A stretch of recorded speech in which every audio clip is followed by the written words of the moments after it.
is Chesnee Hawkins. I'm a success coach and counselor here at Northeast. I started here this July. So today I'm just going to challenge you to think a little bit about terms you probably already heard and think of ways that we can kind of implement these things on our campus. So diversity, inclusion, and equity. So I want y'all to interact a little bit. So what comes to mind for you when you hear the word diversity?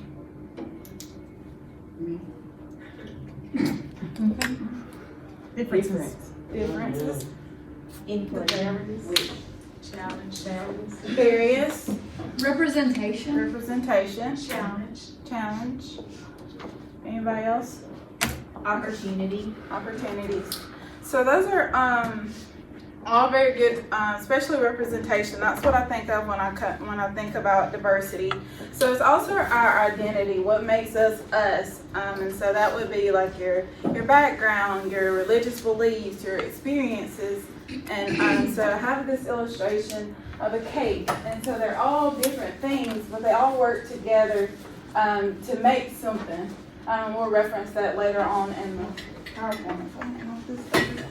And so when we think about our students on campus, these are things that we need to think about and get to know about our students so we can best serve them on our campus.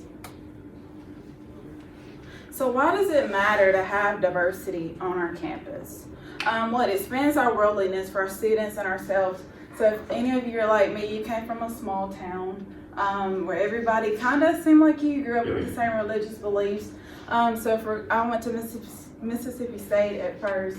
And that was the very first time that I met people that didn't believe like me, that wasn't raised like me, didn't have the same color hair as me, didn't have the same skin as me. And so that was my very first experience of meeting people that were different from me and learning how to interact with them. And so that's important to have here on our campus so that our students know the next one, the social development.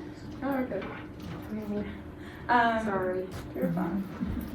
Social development. So they'll know how to interact with people other than themselves. If everybody's here the same and they go into the workforce, so they go to a university and they won't know how to interact and be social with people that are not like them. And it prepares them for their future career success. So no matter what field they go into, what job they have, they'll have clients, they'll have students, they'll have people that they have to work with, and they'll have to learn how to make those differences work in their workplace or in their schools. And it also increases our knowledge base. So if we're around the same people all the time, we don't learn as much. So when we're around other people and students have the opportunity to interact with other people, it increases their knowledge and helps them to use those differences to learn. And it promotes creative thinking. So nothing changes if nothing changes. If everybody has the same background, if everybody has the same raising, the same beliefs, there's no creativity. So having diversity on our campus improves creative thinking for our students, not only for our students, but for us. And it enhances self-awareness, and that's important, being a teacher here, being a counselor, being whatever your role is here, having self-awareness is important. I took a multicultural course in my master's program, and oh my goodness, we had to, she gave us an assignment every week that we had to go and, like, for one example was to go somewhere to a different religious belief than you. So I went to a Catholic church, not something I would go to every day, but I learned so much from doing that. So we had to go and do a different for ages. I'm going to go like to a nursing home and talk with people that were older than us. And it opened my eyes so much just because I was used to doing things how I know to do it, how my parents taught me to do it. And I didn't really think that I needed to know other stuff. I was like, I'm kind of people, that's all that matters. But you can't really relate to people if you don't know what your own biases are, what your own privileges are. So what comes to mind when you hear the word inclusion? Acceptance. Okay, acceptance. Together. Anybody else? for the word inclusion. Think belonging. I don't know geology class, but I don't think that's the right one. Yeah. I didn't hear you. I think about geology class, but I don't think that's the right one. Yeah. Acceptance. I want you to write on your sticky note. If you don't have a pen, you can just think about it. So what should no one ever experience? Or no employee, no student, no faculty experience on Northeast campus?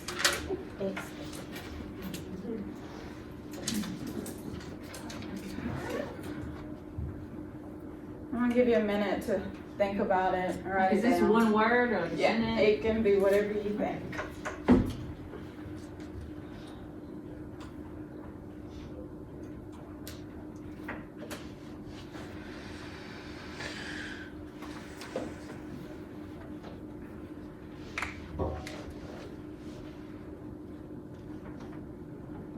Is anybody willing to share anything that they wrote down or they think that no student or anyone on this campus should experience? I said loneliness. Loneliness, Exclusion. exclusion, I said dismissal. dismissal, Inequality. inequality, Indifference indifference.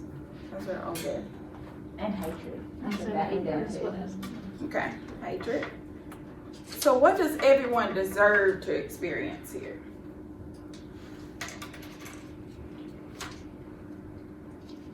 Belonging. Belonging. Inclusion. Acceptance. Respect. Respect, Growth. growth. Anybody else? Okay. You belong here.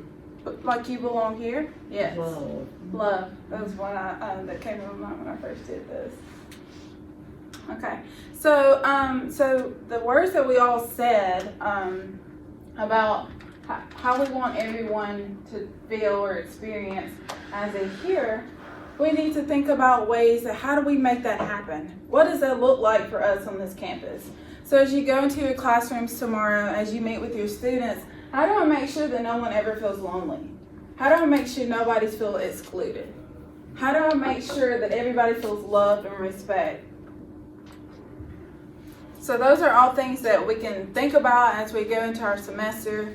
And it takes it's not just a one size fit all. It's not what works for me is not gonna work for you. And what works for one student is not gonna work for another student. So we have to really put in the time, put in the effort to get to know our students, to know how to make them feel included and know how to make them not feel left out or lonely or the things that we said in our first question. So inclusion is bringing people together, making sure they feel included. So like I had on the other slide, when it comes to just the cake, they all represented everything. But in inclusion, you bring all the ingredients together to make something valuable. So one is not helpful without the other. So if we just have all the ingredients that were like on the first slide, what can we do with that? So we have to bring them together and find a way to make it work for us. And so that's something that we need to challenge ourselves to think about on this campus is how can we bring all of our differences, all our different backgrounds together to make something work for not only our students, but for our campus culture. So what is the difference between diversity and inclusion? You probably hear these words interchangeably sometimes, but you can't have one without the other. I think she said that diversity is representation, and it focuses on the differences. And we have to have those differences, but we also need to notice that the inclusion has to be a part of it. If we have just diversity and we don't make a way to make them work, make the mix work, diversity is what you have and inclusion is what you do. So we have to be aware of what we have, but we also have to make that awareness and do something with it. If we just know it and we don't do anything with it, then we don't have, like we had, like Kate, something we can work with. So we're going to talk about equity versus equality.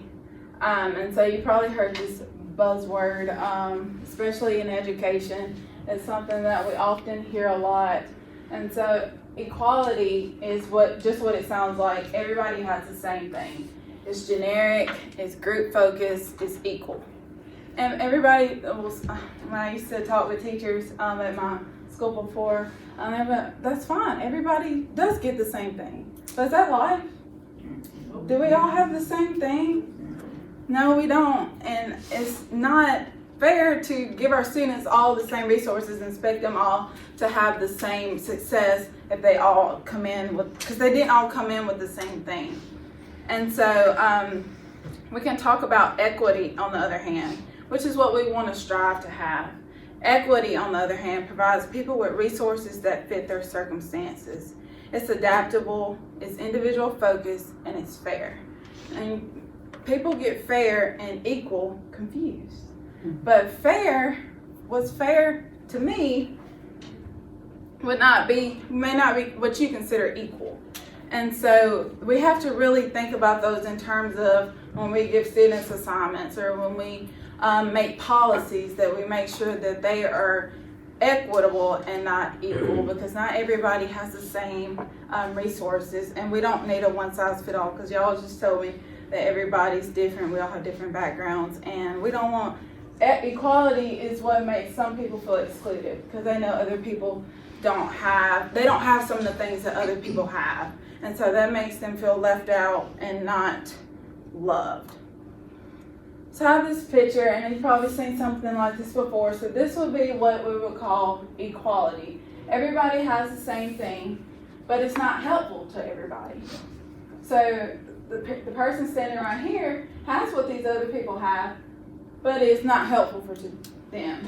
And so this one right here, everybody has what they need, and that would be considered equity. But in this picture, I added this one because this is what we would call justice, and it would be taking the barrier away altogether, so that people don't need support and accommodations to be successful. You just take the barrier away altogether. And so that's something we need to strive when we think about who are we leaving out when we're making rules or when we're making policies. We want to try to eliminate the barrier altogether by thinking about inclusion and diversity when it comes to making policies and rules and assignments for our students. So I had an acronym for equity that I want you to think about as you begin your semester here, this semester, and moving forward, because diversity, inclusion, or equity are not things that you just learn one time and you're done. Like, it's a continuous journey throughout your whole career, throughout your whole life, because it's something that you will always need to be constantly working on. So first is educate yourself. So you have to be in tune with what's going on, what's the new thing, what's the new language that people want to be called. And if you don't know, there's no shame in not knowing, but you need to educate yourself on especially things that are important to your students or things that are relevant to your students. And also question yourself. Don't just assume that, one way, that person thinks this way. So question, well, what did I do that made that person feel this way? Or was there anything that I said that could make that person feel this type of way? Question, don't always assume that it's the other person. Oh, they're just crazy and they just get mad at everything. Do some self-evaluation and really think, was there something I could have done different in this conversation that could have led it different? Is there something I could have done different in that class to make students feel diverse and make them feel included as we talk? So understand yourself. So that means understanding your biases, because we all have biases, whether we believe it or not, we all have biases. Understanding your privilege that we all have different privileges. And so understanding those and knowing how those impact the way you think, impact the way you teach, impact the way you talk to your students. So understand your own biases and work on those things. But if you don't understand them, you can't work on them. So involve yourself. Get to know your students. Get to know your coworkers. Get to know the people that you interact with daily. And transform yourself. So never just, it's a constant thing, as I said, consistent engagement with yourself and others that you interact with, just like anything else you aspire to do. You constantly try to get better at your job. You don't just say, oh, okay, I'm just as good as I was today I first started. No, you constantly try to transform your work ethic, transform whatever it is in your field that you want to do. So take diversity and equity and all those things and transform yourself in the same way. And then the last one is yes and. And so when we have dialogue or differences with people, one of the main, not first, the main things that we talk about is, have you ever talked with someone and the first thing you're thinking about before they end their sentence is, but. And so I want you to challenge yourself when you're thinking with people and say, yes, and. Like, two things, what they say can be okay and what you can say can be okay. Two things can be true. Yes, and. It doesn't have to be yes, but. And so I want you to think about that when you're talking with students. Yes, and, or don't just assume, oh yeah, that's an excuse, I don't want to hear it. That could be valid for them. And whatever you need to do could be valid also.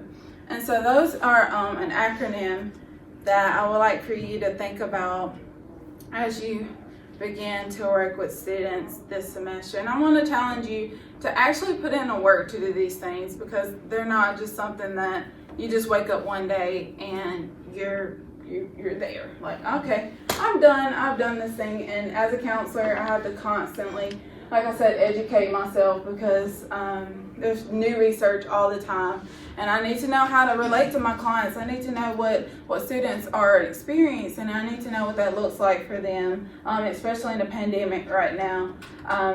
Even the first wave, things are different now. And so understanding what that looks like for students now is so important. And so when you go in your classrooms tomorrow, think about these things, find a way to incorporate new thoughts and new ideas into your classrooms. So that's all I got. Thank y'all for coming.